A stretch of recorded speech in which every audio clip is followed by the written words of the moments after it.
اعوذ باللہ من الشیطان اللعین الرجیم الذین یلمزون المطوعین من المؤمنین فی الصدقات والذین لا یجدون الا جہدهم فیسخرون منهم سخر اللہ منهم ولہم عذاب علیم صدق اللہ العلی العظیم۔ السلام علیکم ورحمۃ اللہ وبرکاتہ۔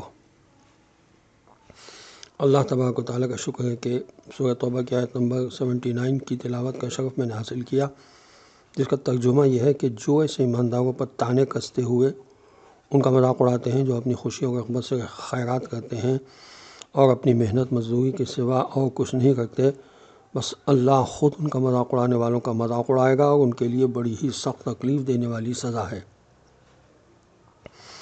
تفسیر صافی میں اور تفسیر قمی میں اس آیت کے ذیل میں لکھا ہے کہ شان نزول اس آیت کا یہ ہے کہ سالم بن عمیر انصاری ایک صاع کھجوریں لایا اور عرض کی، یا رسول اللہ صلی اللہ علیہ وسلم، آج رات بھر میں اجرت پر کام کرتا رہا اور 2 صاع خرمے میں نے کمائے، 1 صاع خرمے میں نے رکھ لیے ہیں اور 1 صاع خرمے خدا کو قرض دینا چاہتا ہوں۔ جناب رسول خدا صلی اللہ علیہ وسلم نے حکم دیا کہ ان 1 صاع بھر خرموں کو صدقات میں شامل کرو۔ اس وقت منافقین خوب ہنسے اور کہنے لگے، اگر اللہ اس 1 صاع کھجوروں سے بے نیاز ہوتا تو خوب ہوتا، بھلا اتنی سی کھجوروں کا خدا کیا کرے گا؟ یہ تو صرف اس دینے والے نے یہ چاہا ہے کہ آئندہ صدقات میں اسے بھی کچھ ملا کرے۔ اس پر یہ آیت اتری۔ معلوم ہوا کہ خدا کے نزدیک خیرات یا عمل خیر کی مقدار کم یا زیادہ نہیں دیکھی جاتی، بلکہ عمل کرنے والے کی نیت، قربانی، تقوی اور کوششوں کو دیکھا جاتا ہے۔ خدا ان کی کوششوں اور قربانیوں کی بڑی قدر کرتا ہے، اس لیے کہ وہ سب سے بڑا قدردان ہے۔ خدا کا فرمانا کہ جن لوگوں کو اپنی محنت کے سوا کچھ میسر نہیں آتا، یعنی انہیں محنت مزدوری کر کے جو کچھ بھی تھوڑا یا بہت میسر آتا ہے اس میں سے وہ صدقہ کر دیتے ہیں۔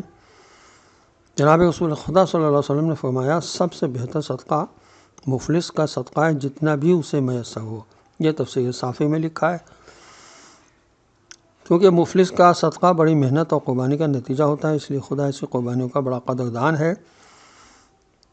خدا کا فرمانا کہ اللہ انہیں یعنی منافقوں کو غریبوں کا مذاق اڑانے کی سخت سزا دے گا۔ اس سلسلے میں حضرت امام علی ابن موسیٰ رضا علیہ السلام سے روایت ہے کہ اللہ ان سے اس طرح ہنسنے اور مذاق اڑانے کا پورا بدلہ لے گا، کیونکہ ایسا مذاق غریبوں اور قربانی دینے والوں کا دل دکھانے کے مترادف ہے اور ان کی قربانی کو حقیر سمجھنا ہے۔ یہ تفسیر صافی میں لکھا ہے، صفحہ نمبر 212 پر، اور عیون الاخبار رضا علیہ السلام میں بھی لکھا ہے۔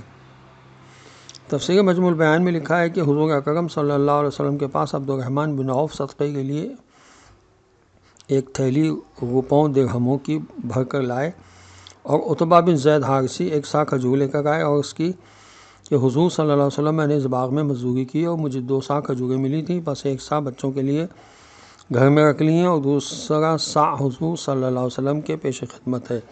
یہ سن کر منافقوں نے کہنا شروع کر دیا کہ عبد الرحمن بن عوف نام و نمود چاہتا ہے، لہٰذا ریا کی خاطر اس نے تھیلی پیش کی ہے، اور خدا کھجور کے 1 صاع سے بے نیاز ہے، پس زیادہ دینے والے کو ریا کا طعنہ دیا اور تھوڑا دینے والے کو حقیر سمجھا۔ اس آیت میں خدا منافقوں کی اسی حرکت کا ذکر فرما رہا ہے۔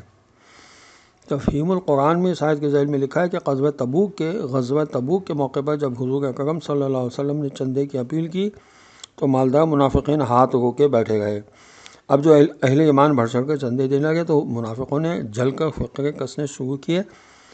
اگر کوئی مالدار مسلمان بڑی رقم دیتا تو اس پر ریاکاری کا الزام لگاتے، اور اگر کوئی غریب مسلمان اپنا اور اپنے بال بچوں کا پیٹ کاٹ کر کوئی چھوٹی سی رقم پیش کرتا تو اس پر آوازیں کستے کہ لو یہ چندہ، چپدی کا شوربہ لیجئے، یہ ٹڈی کی ٹانگ بھی آ گئی، اب اس سے روم کے قلعے فتح ہوں گے۔